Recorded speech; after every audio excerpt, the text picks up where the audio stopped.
നമസ്കാരം. പ്രശസ്ത കവി ശ്രീ അയ്യപ്പ പണിക്കരുടെ അഗ്നിപൂജ എന്ന കവിതയാണ് ഞാനിവിടെ ആലപിക്കുന്നത്.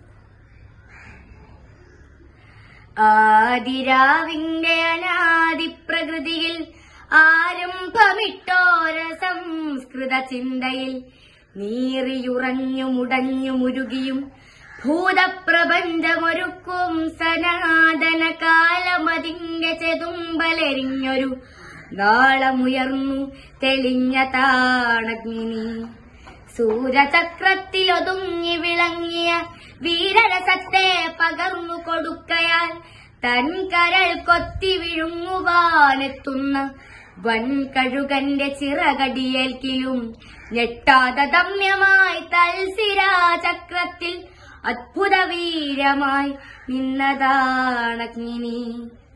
പഞ്ചേന്ദ്രിയങ്ങൾ അറുത്തു ഹോമിച്ചതാം വഞ്ചിത ജ്വാലതൻ ഗ്രീഷ്മാന്തരത്തിലും നന്മയും തിന്മയും സ്നേഹമോഹങ്ങളും ഒന്നായുറയുന്ന മഞ്ഞുകാലത്തിലും വൻതപം ചെയ്ത മരത്വം ലഭിക്കുന്ന സഞ്ചിത പുണ്യ പരിഭാഗമഗ്നി.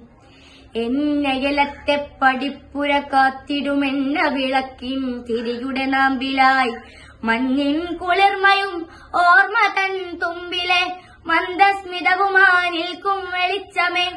ആ വെളിച്ചത്തിന്റെ നേരിയ സൗഹൃദ മാധുരിയൂറി വരുന്നതുമഗ്നി. കണ്ണുനീർ ദീർഘനിശ്വാസമായി മാറ്റിയും കാളമേഘത്തെ കടലാക്കി മാറ്റിയും കല്ലും മലകളും കല്ലോലമാക്കിയും കാലപ്രവാഹ കളഗീരി പാടിയും ഉദ്രസമാസ്മര വിദ്യുല്ലധിക പോൽ കത്തി നിൽക്കുന്ന മഹാശക്തിയാണു നീ, കത്തി നിൽക്കുന്ന മഹാശക്തിയാണു നീ. പണ്ടുകാലത്തു മറന്നിട്ടു പോന്നൊരു സംഹാര രാക്ഷസ ശക്തിശാപങ്ങളെ ഒന്നിച്ചു കൂട്ടി ജ്വലിപ്പിച്ചു മാനവ ജന്മത്തിനുഗ്രവിപത്തായി വരുന്ന നീ. കണ്ണിമയ്ക്കുന്നതിൻ മുൻപിൽ ഈ വിശ്വങ്ങൾ പെണ്ണീരിടും അണുസ്ഫോടനമായിടാം.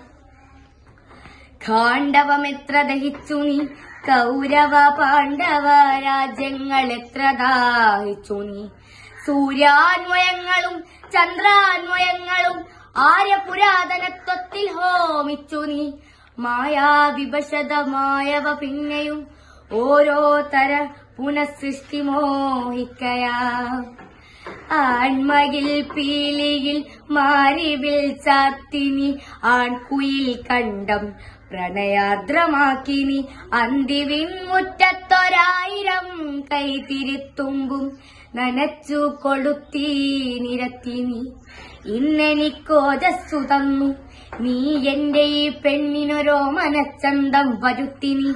മുറ്റിനകത്തെ രസതന്ത്ര വിദ്യയാൽ ദുഷ്ടനാം കാട്ടാളനെ കവിയാക്കിയും ദുഷ്ടപൂർവങ്ങളല്ലാത്തോരനുഭവ സിദ്ധികൾ മുക്കുവഗ്ദാതനു നൽകിയും സൃഷ്ടിയും സംഹാരവും ഒരുമിപ്പിച്ചു വൃഷ്ടിയും വേനലും കൂട്ടിക്കൊരുത്തു നീ.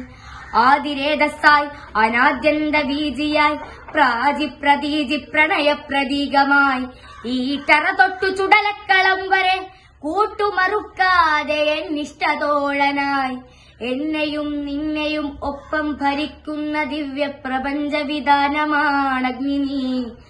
ദിവ്യപ്രപഞ്ച വിധാനമാണഗ്നി. ദിവ്യപ്രപഞ്ച വിധാനമാണഗ്നി. ധന്യവാദം.